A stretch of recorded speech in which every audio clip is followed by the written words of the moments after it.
Bienvenue au stade. Merci beaucoup. Je pense que c'est un plaisir pour nous de vous recevoir là. Merci. Pour moi particulièrement aussi, je dois le dire là. J'ai eu la chance de passer un peu par Marseille et vous recevoir ici de cette façon-là, sincèrement, c'est un vrai honneur pour nous et pour le club. Merci, honneur partagé. Vous entraînez un peu, ça s'entraîne un peu, garde la forme, le sport, Oui. il y a le temps entre les tournées et les... Oui, Ouais. c'est obligatoire. Pas le choix. Hein. Non, oui, je tiens pas sinon. C'est une manière de fonctionner, une hygiène de vie. Parce que les tournées, ça tape dans... Ouais, il faut garder la forme et pouvoir donner le tout là. Quand on passe dans le vestiaire, on a l'image d'anciens joueurs qui sont passés par ici. Di Vaio. Si vous vous souvenez de Marco Di Vaio, qui a été sincèrement un des gros joueurs qui nous a marqué sur le terrain. 20 buts il avait mis, je crois, je me souviens à l'époque. Puis par sa personnalité dans le stade, là, dans la ville aussi, ça a été tout un joueur. Et le Nacho Piatti, lui, c'est un Argentin. Argentin. Franchement, quand on parle de joueur de ballon, c'est vraiment techniquement incroyable. Puis c'était l'un des plus grands joueurs de l'histoire du club et peut-être même de la MLS, sincèrement, en termes de technique, là, c'était vraiment quelque chose. Là. C'est sa deuxième nationalité qui est importante. C'est ça. Non, Nacho, tout un joueur. C'est ça, hein. Italien, arrête-toi. Piatti. La deuxième étape, elle a une saveur un peu plus marseillaise. Oui, tonton Didier. C'est ça, qui est venu, qui a eu le bon choix, il a eu le bon feeling de venir à Montréal pour vivre l'expérience MLS. Puis ça a été un impact incroyable, franchement. Dès son arrivée à l'aéroport, je crois qu'on n'avait jamais vu ça ici. C'était incroyable. Ils ont arrêté l'aéroport, je crois. Ouais, il y avait des centaines de personnes, il y avait de la musique, tout. Ouais, je crois que c'est ça, exactement. Et puis, son impact sur le terrain, ça a été tout un emblème. Franchement, c'était juste incroyable sur le terrain. Puis, tout ce qu'il a amené en termes de représentativité dans le club, c'est la même fibre que j'ai pu voir à Marseille, en fait. C'est Didier. Voilà, ouais. Parce que ce qu'on a pu voir à Marseille, il l'a fait ici. Et puis, ça a été incroyable. Puis là, on voit deux générations, Didier, mais un jeune qui vous rappelle peut-être quelque chose, Ismaël Koné à Marseille. Isma, qu'on a pu voir avec Deserbi dans une dernière vidéo il y a quelques temps. Mais ça a été tout un joueur ici aussi. Puis c'est ça, il fait son parcours en Italie maintenant. Ouais. Il vient de signer, exactement. Puis en termes de talent, c'est pareil. C'est juste un joueur incroyable qui a le potentiel de faire de belles choses, là, sincèrement. Puis c'est Pape Diouf et José Anigo qui m'appellent et qui me disent qu'ils sont intéressés. Je voulais signer à Rennes à la base parce que j'avais pas d'expérience de centre de formation. Puis pour moi, Rennes, c'était le bon compromis. Mais finalement, il m'a eu au Vélodrome en fait. Ils m'ont invité au Vélodrome. J'ai fait un test, une semaine d'essai avec Franck Ribéry, Samir Nasri, tout le monde, Habib Bey. Puis quand tu fais 5 jours en fait à Marseille, tu peux pas dire non. Tu peux pas dire non. Donc je suis sorti de là, j'ai signé mon premier contrat comme ça. Et puis finalement, ça a été sincèrement, humainement, un apprentissage incroyable. Vraiment fort. C'est ce qui m'a permis après d'évoluer. Mais quand tu parlais de personnalité d'Ismaël Koné, je me reconnaissais un petit peu. Tu vois, l'exigence de Marseille, tu dois comprendre ce que ça veut dire. C'est pas que du foot. C'est vraiment, comme Mehdi l'a dit, comme Mehdi Benatia l'a dit, c'est vraiment 5 étages au-dessus en fait, quand tu sors de là où il était en deuxième division anglaise. Et puis tu vois Deserbi, t'as beau être bon, ça suffit même pas. Alors si tu manques une passe et que t'es pas dans l'état d'esprit, je l'ai vécu avec Albert Raymond et Eric Guéretz à l'époque. Vaut mieux être bon, même si t'es jeune là, vaut mieux être au degré d'exigence, sinon s'il doit te crier dessus. Pour moi, Guéretz, c'était un très bon coach à Marseille. Ouais, c'était incroyable. Franchement, c'est l'un des êtres humains les plus incroyables en fait. Parce que même si tu as un statut, il y avait Djibril Cissé à l'époque, il y avait franchement des gros, Bolo Zenden, etc. Ils te traitaient de la même façon en fait qu'ils traitaient les gros. Et ils viennent de te le dire, moi il n'y a pas de star, je connais pas. Mais il y a l'exigence. Mais il y a l'exigence derrière, c'est la grosse exigence aussi. Et puis tu peux que respecter un entraîneur qui est honnête en fait, qui vient te dire les vraies choses, qui te dit les... Pour moi, il a posé les bases de l'équipe qui a été championne après. Exactement. Parce que Deschamps, il a été champion, mais il a été champion avec avec le travail de Guéret. Hein. C'est ça, le travail de Guéret, il a été extraordinaire. C'est très bien ce que tu dis. Travail de Guéret, et je verrai aussi le travail de Pape Diouf. Ouais, non mais. Parce que pareil, Pape est parti entre-temps, ouais. et puis je trouve que toutes les bases qu'a mis Pape, elles ont été récoltées par la suite, et ça a été incroyable. Je veux dire, Mathieu Valbuena à l'époque, c'est Pape Diouf, c'est José, puis c'est là que les choses avancent aussi. Et puis Vincent Labrune est arrivé. Allez, au revoir, à bientôt. Faut pas le dire. Si, on peut le dire, si, on s'en fout. C'est bon. Ça, c'est le vestiaire de l'équipe. Et le niveau des installations en MLS, on m'a dit que c'était quand même, toutes les installations extraordinaires. Au-dessus même de la France. Et les gens seraient étonnés en fait. Parce que la perception qu'on a quand on parle de la MLS, c'est peut-être lointain, c'est plus… Mais en termes de standards… Du côté centre d'entraînement, récupération, massage, tu sais, on a eu la chance une fois d'aller à l'INSEP et des champions olympiques qui étaient à l'INSEP nous ont dit en fait, le sport universitaire aux États-Unis, c'est des INSEP dans chaque ville. Exactement. Donc après, au bout d'un moment aussi, les gens font les champions, mais les installations aussi, elles font les champions. Et la manière de s'entraîner, les équipements, le staff, la nutrition, la récupération, les soins. Absolument. Mais nous, c'est simple, hein. Il y a le Real Madrid qui a choisi ses installations. Ils sont venus s'entraîner ici, Zidane a choisi de venir ici. Il avait le choix partout en fait de faire sa pré-saison, puis ils sont venus à Montréal. Il était très content du centre d'entraînement. Chelsea est venu ici, oui. Chelsea avec Mourinho, ouais. Mourinho a choisi 2 fois, je crois, de venir ici. Donc on les avait croisés, on était à côté d'eux à l'hôtel et comme on est potes avec Caspi, et il nous avait dit qu'il… Et oui, et finalement ça a été des belles expériences pour eux. Puis oui, on serait surpris de voir le standard et la qualité des centres d'entraînement ici, mais aussi aux États-Unis. Aux États-Unis, même les stades, ils sont beaux. Hein. Ouais. Le tunnel, la sortie des joueurs. À Marseille, c'est là où il y avait les menaces. Les baffes et les menaces. Est-ce qu'il y a un club qui est rival? Genre, c'est la guerre avec l'équipe. Ouais. C'est le Toronto FC. Ah bah oui, tout ça. Le club rival. Il y a une vraie rivalité en fait. On fait penser à ce qu'on vit en France aussi. C'est le goal stade. Ouais, Stade anglaise. C'est un des stades les plus appréciés par les joueurs. Quand ils viennent jouer des États-Unis. Stade anglaise. Est-ce que vous avez conscience de l'importance que vous pouvez avoir dans la motivation d'un joueur, dans sa résilience? Je parle pour moi parce que vous ne le savez pas, mais à une époque, à chaque fois que j'allais à l'entraînement à Noisy-le-Sec, c'était demain c'est loin dans ma tête en fait. Dans les oreilles, aller à l'entraînement. On n'a pas nécessairement conscience de ça, c'est juste qu'à force de rencontrer les joueurs qui nous en parlent et dire que voilà, je rentrais sur le terrain en écoutant mon morceau, pour nous c'est gratifiant à un moment donné. Je pense qu'on vit les mêmes choses en écoutant d'autres artistes ou en regardant des performances sportives à travers le football, les JO, les sports de combat. Ce sont des, on va dire des cultures transcendantes. C'est quelque chose qui nous permet de nous élever et je pense qu'on a les mêmes réflexes que toi, mais avec d'autres artistes ou d'autres sportifs.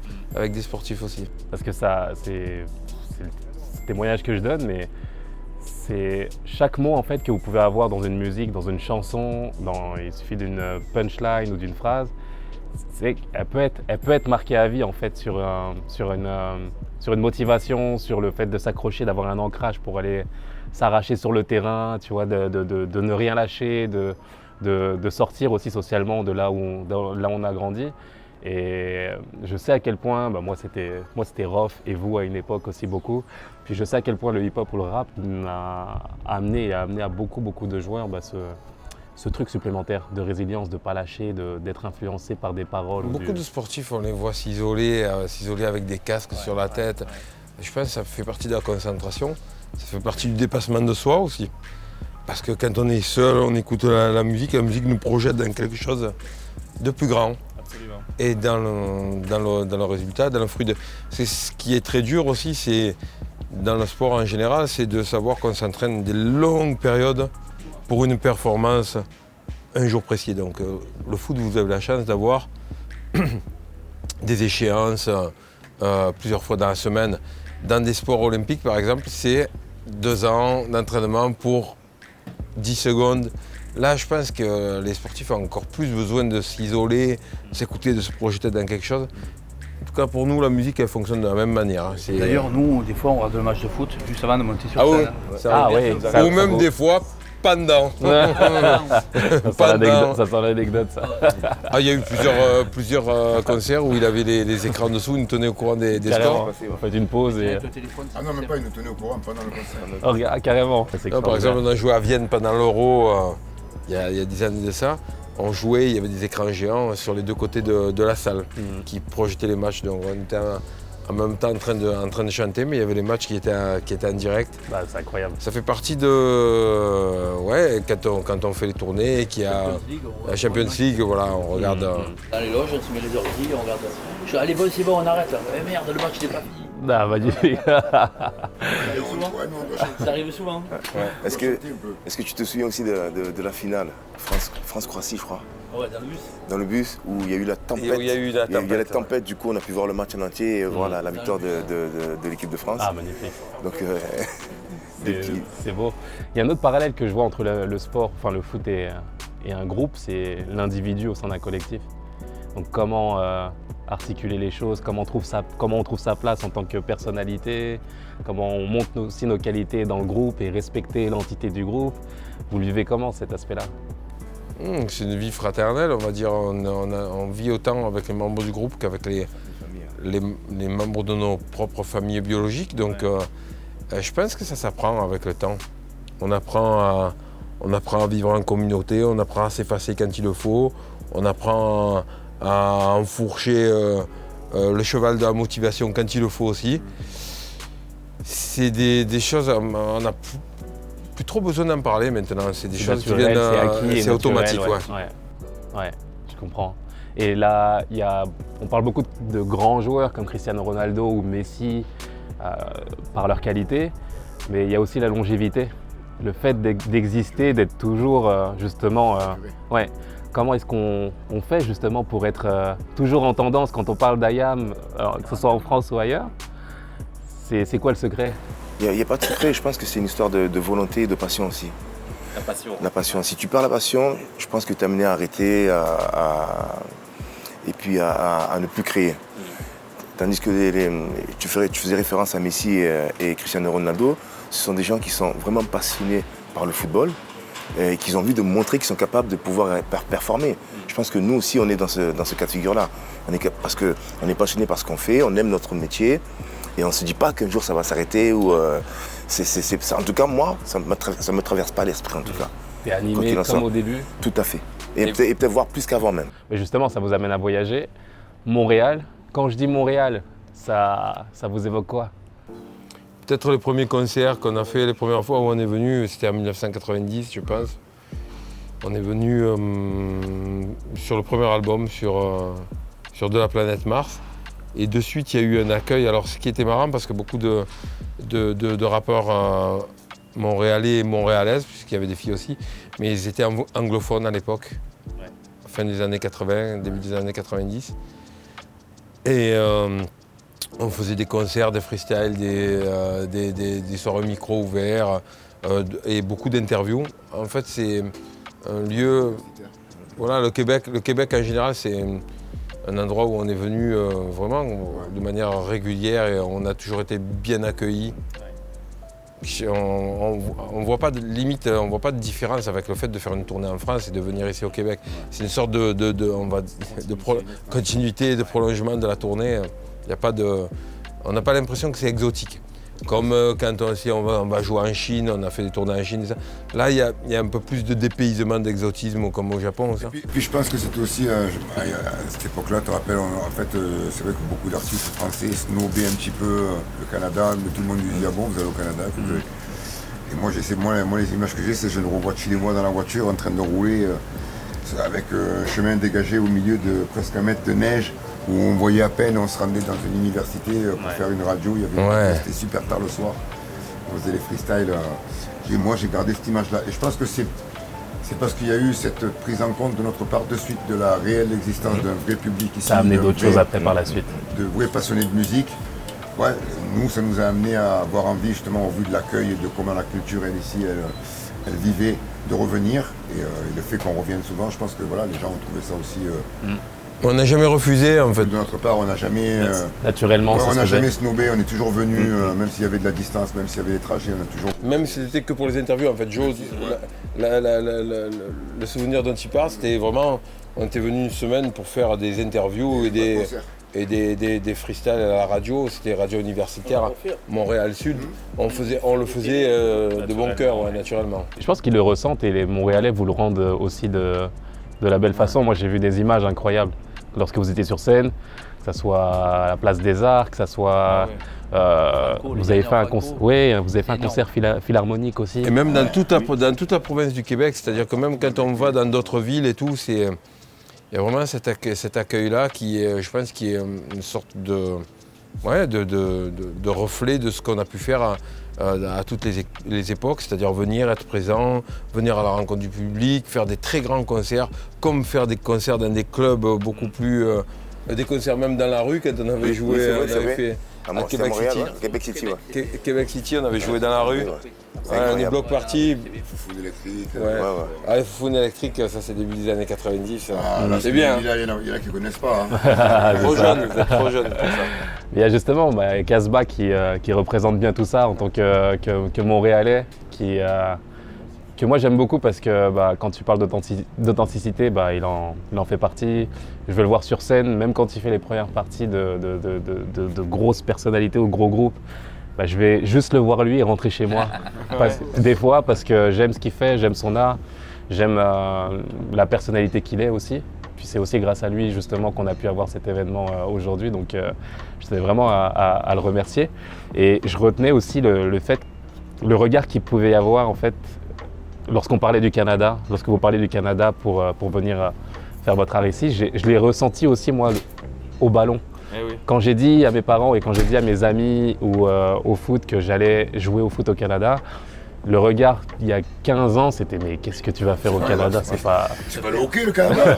C'est parce que c'est pas un pays de football. Mais à la base la perception c'est ça et puis finalement des années après c'est pratiquement ces mêmes personnes qui me disent mais comment tu as fait pour aller là-bas? Et quand on voit justement des infrastructures comme celle-ci, des joueurs par la suite qui sont venus, tu te fais dire que ouais, c'est un... C'est des installations que je trouve impressionnantes.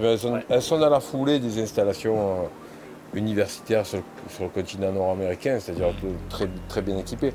Après, il faut dire ce qui est aussi, c'est que les mouvements de population sur le continent nord-américain ont favorisé l'expansion du football, c'est-à-dire le fait d'avoir beaucoup de Sud-Américains, et Sud-Américains surtout, je ne parle pas des joueurs, je parle du football, la population.